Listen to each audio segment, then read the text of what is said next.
In the summer of 1931, China faced one of the deadliest natural disasters in recorded history, the 1931 China floods, also known as the Yangtze-Huai River floods.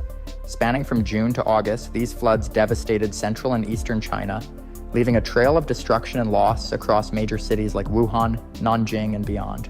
This catastrophe was not just an isolated event, but the culmination of a series of extreme weather conditions that had plagued the region for several years.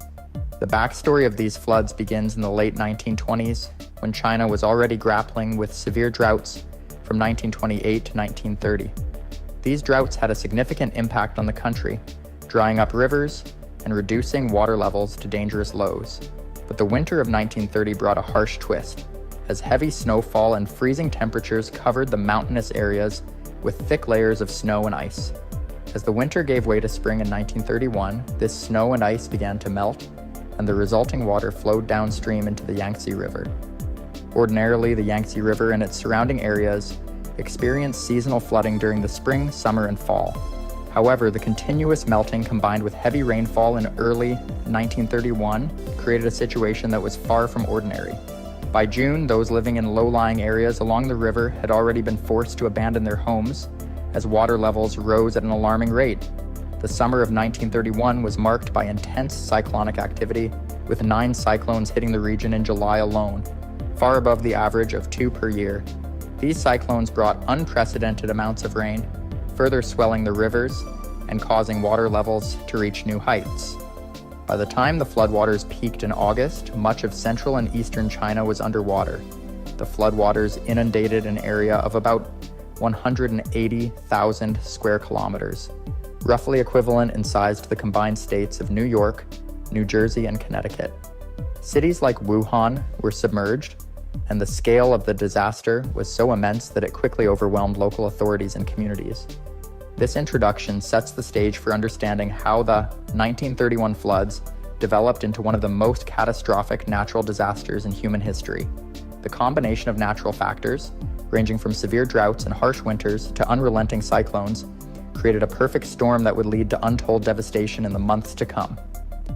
As we move forward, we'll explore how these events unfolded, the sheer scale of destruction that followed, and the lasting impact of this disaster on China and its people. As 1931 began, a series of environmental conditions converged to create the perfect storm for what would become one of the deadliest natural disasters in recorded history. In the years leading up to the flood, China had experienced a long drought from 1928 to 1930, which left the ground parched and unable to absorb water effectively. The winter of 1930-1931 was particularly harsh, with severe cold spells that deposited large amounts of snow and ice across the mountainous regions. This snow and ice were set to become a major factor in the unfolding disaster. As the harsh winter gave way to spring, the snow and ice began to melt rapidly, sending torrents of water downstream into the Yangtze River and its tributaries. Ordinarily, this region would experience 3 distinct periods of high water: spring, summer, and fall. But in 1931, the water flow was relentless, combining all 3 high water periods into one continuous, overwhelming deluge. As early as June, the situation was already dire, with heavy rains compounding the melting snow and ice. The Yangtze River swelled to levels not seen since records began, causing those living in low-lying areas to abandon their homes in fear of what was to come. Adding to the chaos, the summer of 1931 saw an unprecedented level of cyclonic activity. 9 cyclones struck the region in July alone, a sharp increase from the usual 2 per year.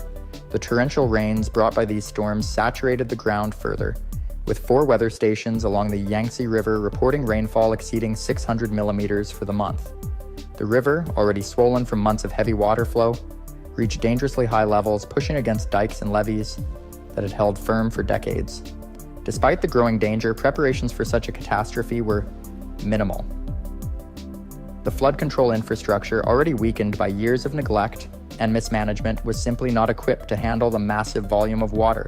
Communities along the river, already strained from years of drought and economic hardship, were caught off guard by the severity of the situation.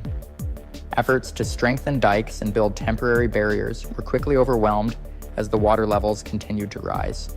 By late July, it was clear that a disaster of unprecedented scale was imminent. The river's water levels were now at their highest point in living memory, and the first signs of flooding began to appear in low-lying areas. People scrambled to save what they could, but the sheer magnitude of the impending flood left little time for effective evacuation.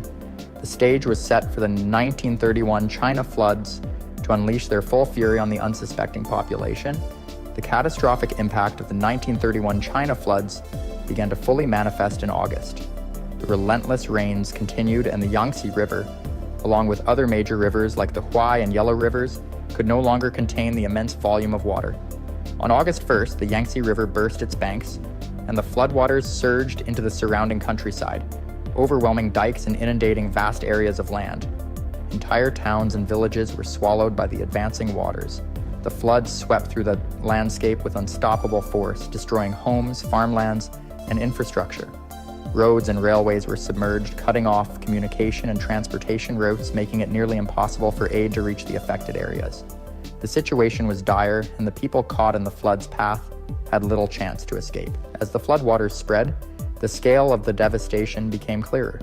The city of Wuhan, one of China's most important industrial and commercial centers, was among the hardest hit. The city was submerged under several feet of water, leaving only the tops of buildings visible in some areas. The residents of Wuhan, along with millions of others across the floodplain, were forced to seek refuge on rooftops, in trees, and on any high ground they could find. Many clung to makeshift rafts or debris, desperately trying to survive. In the countryside, the situation was even more grim. The floodwaters turned fertile farmlands into vast muddy lakes. Crops that were nearing harvest were destroyed, leading to widespread food shortages. Livestock drowned in the rising waters, further exacerbating the looming famine. The floods also displaced millions of people, leaving them homeless and without access to clean water, food, or medical care. The death toll began to climb rapidly. Drowning claimed the lives of countless individuals in the immediate aftermath of the flood, but the disaster's impact went far beyond the initial surge of water. The stagnant floodwaters became breeding grounds for disease, and epidemics of cholera, dysentery, and typhoid fever spread rapidly through the overcrowded and unsanitary conditions in which survivors were forced to live. Malnutrition and exposure to the elements further weakened the already vulnerable population. The government, already stretched thin by economic troubles and political instability, struggled to respond effectively to the crisis. Relief efforts were hampered by the scale of the disaster and the sheer number of people in need. Local authorities and international aid organizations did what they could, but resources were limited and the needs were overwhelming. As the floodwaters slowly receded, they left behind a landscape of devastation. The physical destruction was immense, but the human toll was even greater. The 1931 China floods were not just a natural disaster, but a humanitarian catastrophe of unprecedented proportions. The country would be left to grapple with the aftermath for years to come. In the aftermath of the 1931 China floods, the devastation was almost unimaginable. As the floodwaters gradually receded, they revealed a landscape utterly transformed by the disaster. Farmlands that had once been lush and fertile were now barren, coated in a thick layer of silt and debris. The flood had destroyed crops, homes, and infrastructure, leaving millions of people without shelter or means of livelihood. The immediate concern in the weeks following the flood was the humanitarian crisis. With millions of people displaced, there was an urgent need for food, clean water, and medical care. Relief efforts were mounted, but they were hampered by the sheer scale of the disaster. Roads and railways remained damaged or submerged, making it difficult to transport supplies to the worst affected areas. The government, already struggling with internal political instability, found it challenging to coordinate a response on such a massive scale. In the refugee camps that sprung up across the region, conditions were dire. Overcrowding and unsanitary living conditions led to the rapid spread of diseases. Cholera, dysentery, and typhoid fever claimed thousands of lives, adding to the already staggering death toll. The lack of adequate food supplies resulted in widespread malnutrition, and many survivors succumbed to hunger and disease. The social impact of the floods was profound. Families were torn apart, with many losing loved ones to the floodwaters or the subsequent epidemics. The loss of homes and livelihoods meant that entire communities were plunged into poverty, with little hope of recovery in the near term. The psychological trauma of the disaster left deep scars on the survivors, many of whom had witnessed unimaginable horrors during the flood. The economic consequences were equally severe.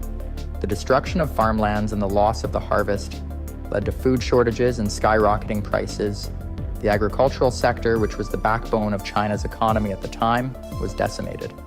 This in turn led to a sharp increase in poverty and unemployment, as farmers and laborers found themselves without work. The disaster also had long-term political repercussions. The government's inadequate response to the crisis fueled public dissatisfaction and unrest. The inability to provide effective relief and the perceived indifference of the authorities to the suffering of the people undermined the government's legitimacy and contributed to the growing sense of discontent across the country. International aid did arrive, but it was not enough to meet the overwhelming needs of the affected population. While various relief organizations and foreign governments provided assistance, the scale of the disaster meant that many people continued to suffer for months and even years after the floodwaters had receded. The 1931 China floods were a turning point in the nation's history. They exposed the vulnerabilities of the country's infrastructure and governance and highlighted the need for better disaster preparedness and response. The lessons learned from this catastrophe would eventually lead to changes in flood control measures and disaster management strategies, but for those who lived through it, the impact of the floods would be felt for a lifetime. The legacy of the 1931 China floods is a somber reminder of the catastrophic power of natural disasters and the profound impact they can have on society. In the years that followed, efforts were made to prevent such a tragedy from occurring again. The government began investing in more comprehensive flood control measures, including the construction of dams, levees, and improved drainage systems. These initiatives were aimed at better managing the country's vast river systems and reducing the risk of future floods. One of the key lessons learned from the 1931 floods was the importance of early warning systems in disaster preparedness. The lack of timely information and coordinated response had exacerbated the scale of the disaster. In response, meteorological and hydrological monitoring systems were gradually improved, allowing for more accurate predictions of potential floods and better planning for evacuation and relief efforts. However, the memory of the 1931 floods also served as a stark reminder of the need for sustainable development and environmental stewardship. Deforestation, land reclamation, and other practices that disrupted natural water flows were recognized as contributing factors to the severity of the floods. This realization led to increased awareness of the importance of protecting natural ecosystems as a means of mitigating the impact of future floods. On a social level, the floods had a lasting impact on the people of China. The survivors carried with them the trauma and loss of the disaster, and the event became a defining moment in the collective memory of the nation. It was a time of immense suffering, but also of resilience, as communities came together to rebuild their lives in the aftermath. The 1931 China floods remain one of the deadliest natural disasters in recorded history, with an estimated death toll ranging from 1 million to 4 million people. The exact number may never be known, but the scale of the tragedy is undeniable. The disaster highlighted the need for stronger infrastructure, better disaster preparedness, and a more compassionate response to those in need. In the decades since, China has made significant strides in disaster management and flood control. Modern technology and improved infrastructure have reduced the risk of such a catastrophic event occurring again. Yet, the memory of the 1931 floods continues to serve as a powerful reminder of the importance of vigilance, preparation, and the human cost of environmental neglect. As we reflect on the 1931 China floods, we are reminded of the delicate balance between nature and human civilization. It is a balance that requires constant attention and respect, for when it is disrupted, the consequences can be devastating. The floods of 1931 are a testament to the resilience of the human spirit in the face of unimaginable adversity and a sobering reminder of the need to protect our environment and prepare for the challenges that nature may bring.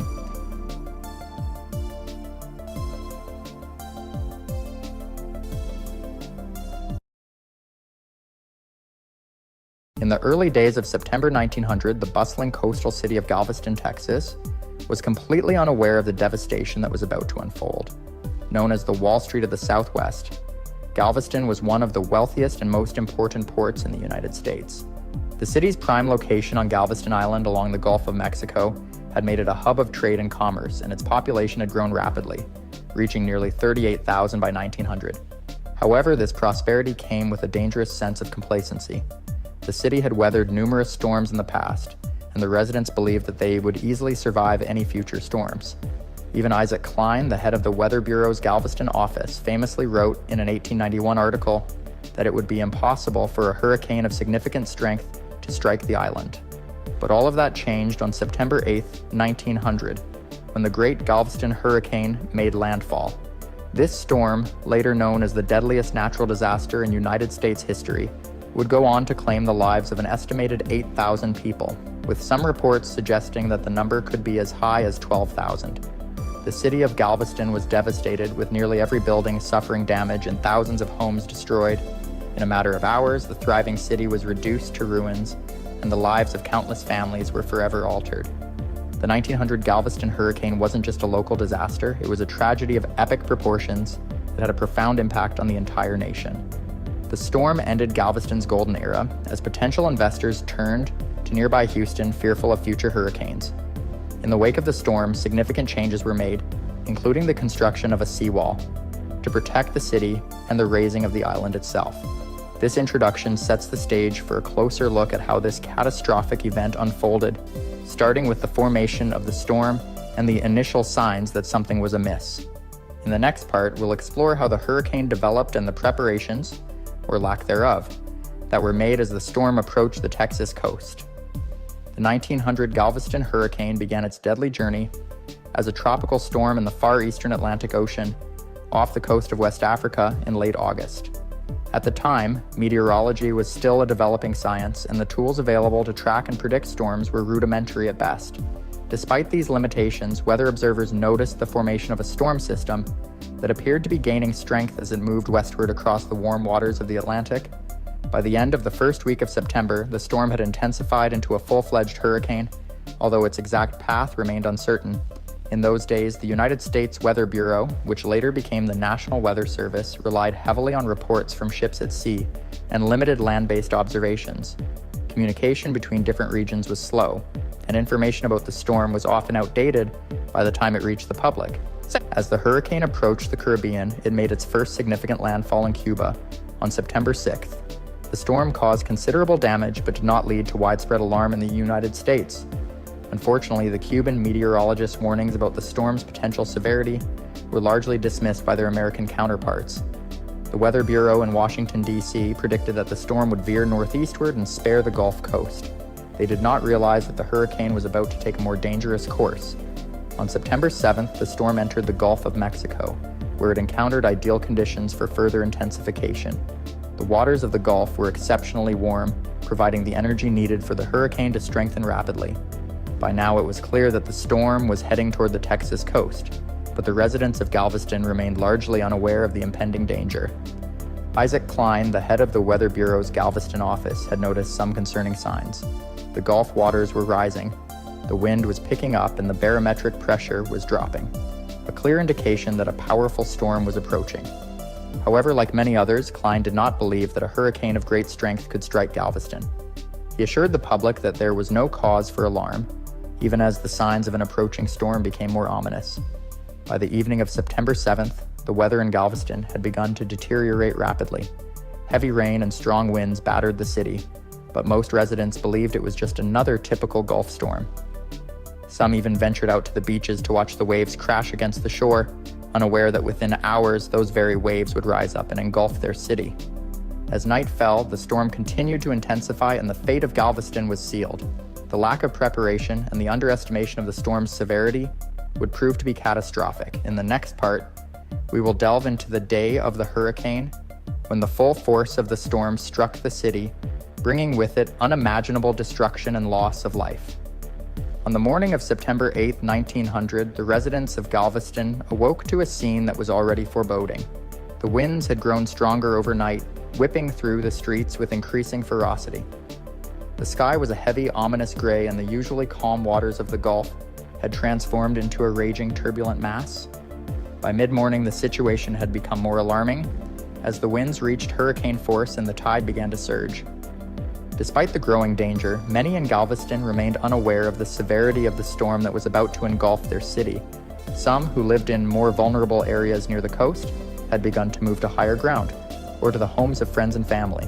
Others, however, believed the storm would pass without significant incident, as so many storms had before. The lack of an official evacuation order or any clear warning only added to the sense of false security. By midday, the full force of the hurricane had arrived. The winds, now exceeding 100 miles per hour, tore through the city, ripping roofs off houses, toppling trees, and turning loose debris into deadly projectiles. The storm's surge, a massive wall of water pushed ashore by the power of the hurricane, began to inundate the island. Water levels rose rapidly, flooding streets, homes, and businesses. The low-lying areas of Galveston were quickly submerged, and the floodwaters continued to rise with alarming speed. The waves, driven by the relentless winds, battered the seawall-less island with incredible force. Entire neighborhoods were swept away as houses, unable to withstand the surge, collapsed and were carried off by the floodwaters. People who had sought refuge in their homes found themselves trapped by the rising water, with few options for escape. Panic set in as the reality of the situation became clear. This was not just a severe storm, it was a catastrophic hurricane unlike anything Galveston had ever experienced. As the day wore on, the situation grew increasingly dire. The winds continued to strengthen, now reaching their peak at over 130 miles per hour. The storm's surge rose higher, swallowing more of the city and leaving only the tallest buildings and structures above water. Many sought refuge in the few large buildings that remained standing. But even these were not immune to the storm's wrath. The sounds of crashing waves, howling winds, and the destruction of buildings filled the air, creating a terrifying cacophony. The city's communication with the outside world had been cut off, leaving those in Galveston isolated and without any way to call for help. The Weather Bureau had no way of knowing the true extent of the disaster unfolding on the island, and the residents could only rely on their instincts to survive. Some attempted to flee to higher ground, while others clung to whatever they could find, hoping to ride out the storm. By nightfall, the hurricane's fury showed no signs of abating. The floodwaters continued to rise, and the winds, though beginning to taper slightly, were still devastating. The once vibrant city of Galveston was now a scene of utter devastation. Entire neighborhoods had been wiped out, and countless lives were in peril. The destruction was so widespread that it was difficult to comprehend the full scale of the disaster. As the storm finally began to move inland and lose strength, the people of Galveston were left to face the horrifying aftermath. In the next part, we will explore the aftermath of the hurricane, the devastating loss of life, and the heroic efforts of those who survived to help rebuild their shattered city. As the winds finally subsided and the floodwaters began to recede, the true extent of the devastation in Galveston became horrifyingly clear. The city, once a bustling hub of commerce and culture, now lay in ruins. Entire neighborhoods had been obliterated, reduced to little more than piles of debris. The elegant mansions that lined the coast, the bustling downtown businesses, and the modest homes of working families were all gone, swallowed by the storm and the sea. Survivors emerged from their makeshift shelters to find a landscape that was almost unrecognizable. Streets were buried under mountains of wreckage, with shattered timbers, broken glass, and twisted metal strewn everywhere. The floodwaters, which had risen as much as 15 feet in some places, had left behind a thick layer of mud and silt, further complicating the already overwhelming task of recovery. The air was thick with the stench of salt water, mud, and decay, and the eerie silence that followed the storm was punctuated only by the sounds of people searching for loved ones and beginning the grim task of collecting the dead. The loss of life was staggering. Estimates of the death toll vary, but it is widely believed that between 6,000 and 12,000 people perished in the hurricane, making it the deadliest natural disaster in United States history. Bodies were found everywhere, trapped in the wreckage of their homes, washed up on the shore, or buried under debris. The sheer number of dead overwhelmed the city's ability to deal with them, and many were buried in mass graves or simply lost to the sea. The survivors, many of whom had lost everything, were left to grieve in the midst of unimaginable destruction. The city's infrastructure was in shambles. The water supply was contaminated by salt water and debris, making it unsafe to drink. The telegraph and telephone lines, which had once connected Galveston to the outside world, were down, leaving the city isolated and without a means to call for help. The railroad bridges that connected the island to the mainland had been destroyed, cutting off any possibility of bringing in supplies or evacuating the wounded and displaced. In the absence of any formal communication, rumors and fear spread quickly among the survivors, adding to the sense of chaos and despair. Despite the overwhelming devastation, the people of Galveston did not give up. In the days following the hurricane, a massive and heroic recovery effort began. Those who had survived the storm immediately set to work, clearing debris, searching for survivors, and caring for the wounded. Makeshift hospitals were established in the few buildings that remained standing, and volunteers worked tirelessly to provide food, water, and shelter to those who had lost everything. Word of the disaster slowly began to reach the mainland, and help soon arrived. Relief efforts were organized, and supplies began to trickle in by boat, the only means of access to the island. The U.S. Army was dispatched to assist with the recovery, and volunteers from across the country came to Galveston to help with the monumental task of rebuilding. The city's residents, though devastated by their losses, showed remarkable resilience and determination as they began to piece their lives back together.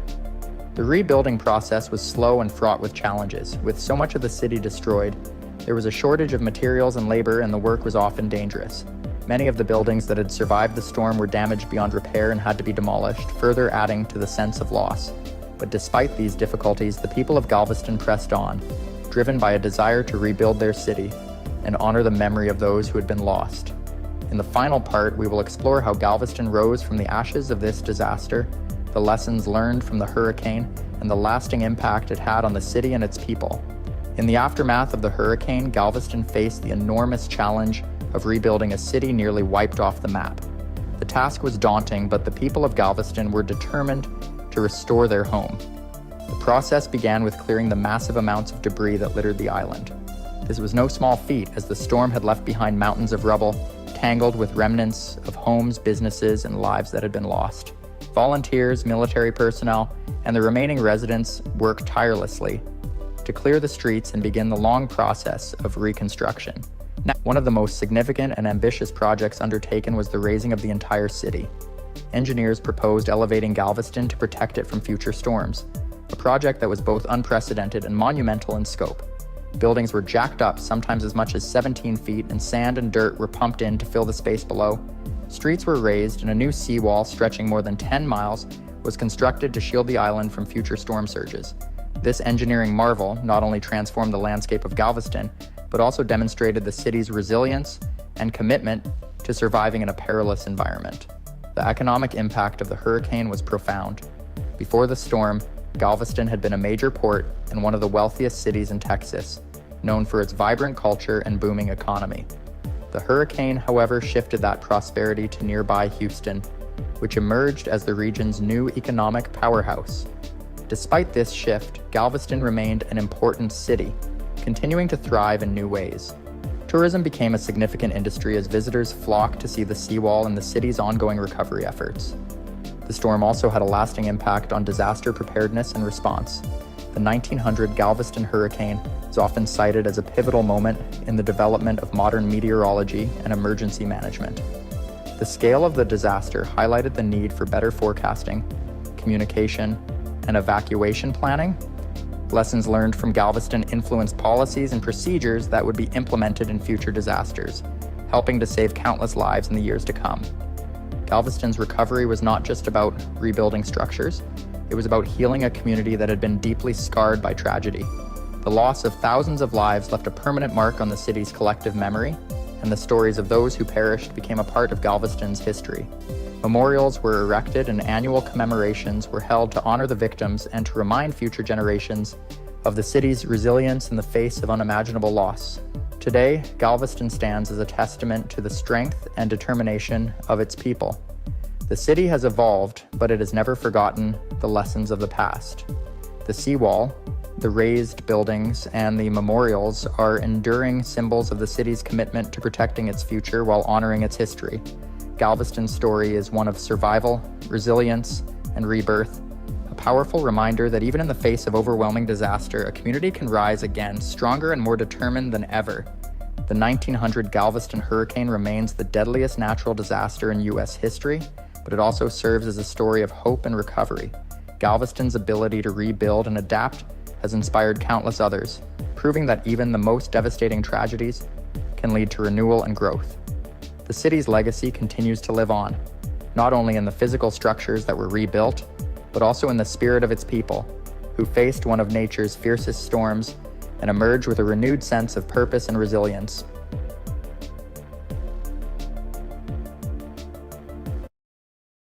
On Wednesday, May 27, 1896, a catastrophic event struck the city of St. Louis, Missouri, and its neighboring East St. Louis, Illinois.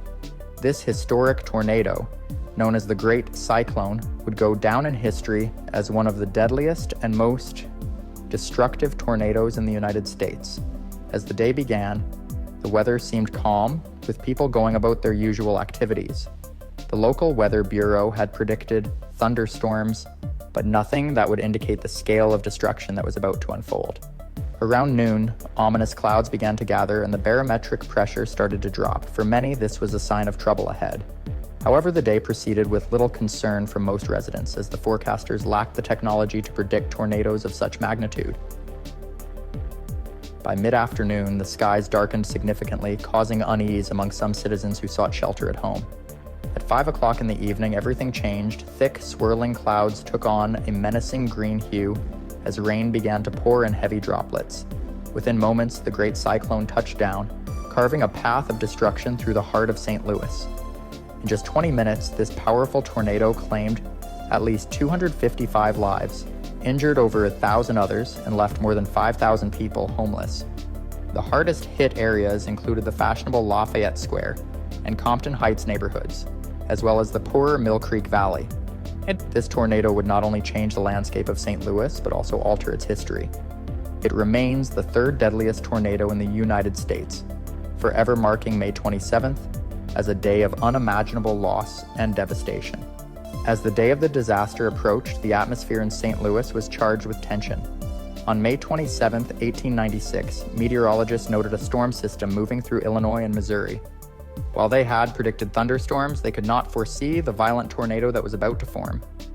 The morning began quietly, but by noon the sky was darkening and the air felt heavy and oppressive. The first signs of trouble appeared when a significant drop in barometric pressure alarmed those who were familiar with such indicators. People began to take shelter as the clouds thickened and turned a foreboding shade of green. In the afternoon, the conditions intensified. Around 5 o'clock, the storm system had built up enough energy to spawn what would become the Great Cyclone. Just before the tornado touched down, 2 supercell thunderstorms were developing nearby, creating the perfect conditions for a tornado to form. One of these supercells unleashed a smaller tornado near Bellflower, Missouri, resulting in the tragic death of one woman. By 6:15 in the evening, another F3 tornado struck a school in Audrain County, killing 3 students and injuring many more. As 5 o'clock approached, the swirling clouds unleashed their fury. The Great Cyclone touched down 6 miles west of Eads Bridge and quickly escalated into a powerful tornado. In a matter of moments, the storm began to carve a path of destruction through the city, leaving residents unprepared for the ferocity of what was to come. With nearly 30 tornadoes reported across the region that day, St. Louis was about to face one of the most catastrophic natural disasters in its history. The afternoon of May 27, 1896, transformed into chaos as the Great Cyclone struck St. Louis. Just after 5 o'clock, the tornado touched down with an unimaginable force. It quickly became evident that this was no ordinary storm. Witnesses described a massive, swirling column of debris that roared through the streets, leveling everything in its path. In just 20 minutes, the tornado wreaked havoc across a wide swath of the city.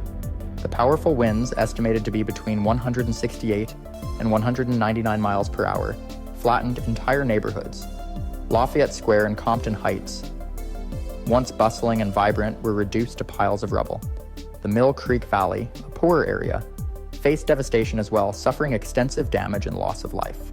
The tornado cut a 10-mile path of destruction, destroying 311 buildings outright and severely damaging over 7,200 more.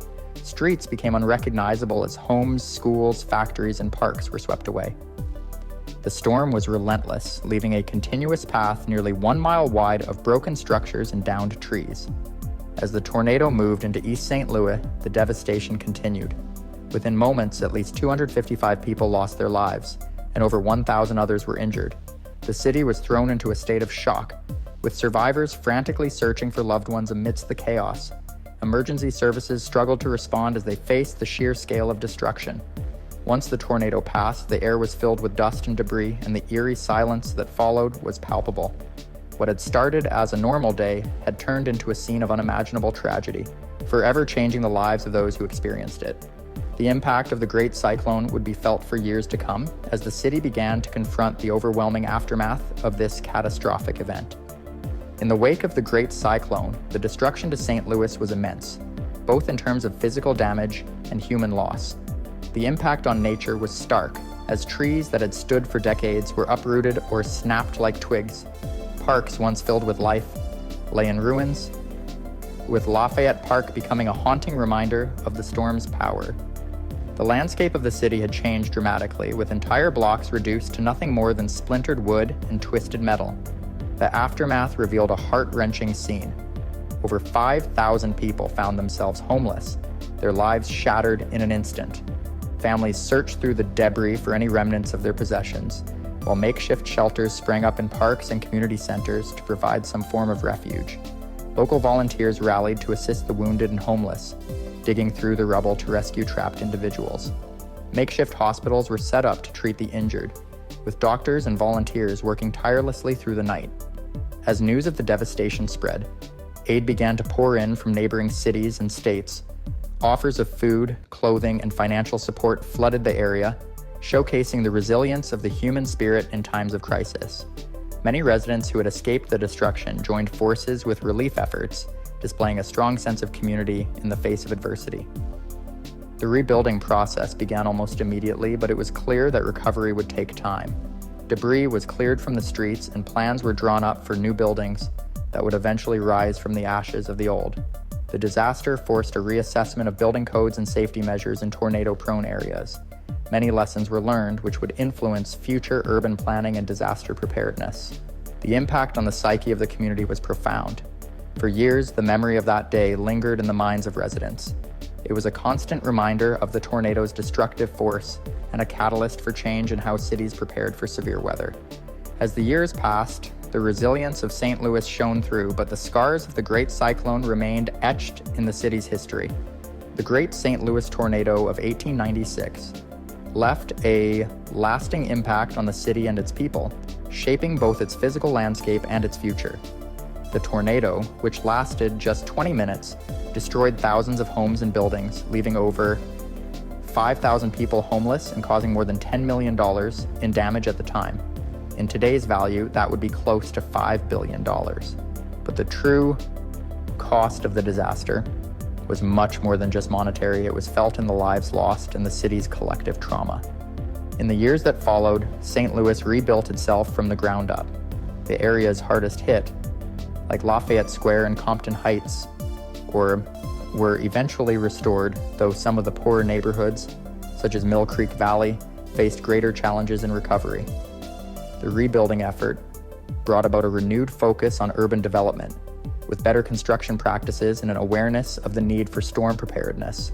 While technology at the time couldn't predict tornadoes accurately, the storm underscored the importance of improving weather forecasting and response systems. The tornado also had a lasting effect on the city's political and social landscape. In the 1897 city elections, reform candidates who had hoped to change the direction of St. Louis were defeated. The political shift was partly influenced by the devastation of the tornado and the role it played in mobilizing communities, particularly those heavily impacted by the storm. As St. Louis recovered, it continued to grow and eventually played host to the World's Fair just 8 years after the disaster, a testament to its resilience and determination to move forward. The tornado remains the third deadliest in United States history, and its legacy is still remembered today. It stands as a reminder of the sheer power of nature and the importance of preparation, community, and perseverance. St. Louis may have been scarred by the events of May 27, 1896, but the city's ability to rebuild, recover, and remember is what truly defines its story. The Great Cyclone will forever be a part of St. Louis's history, a symbol of destruction, survival, and the enduring strength of its people.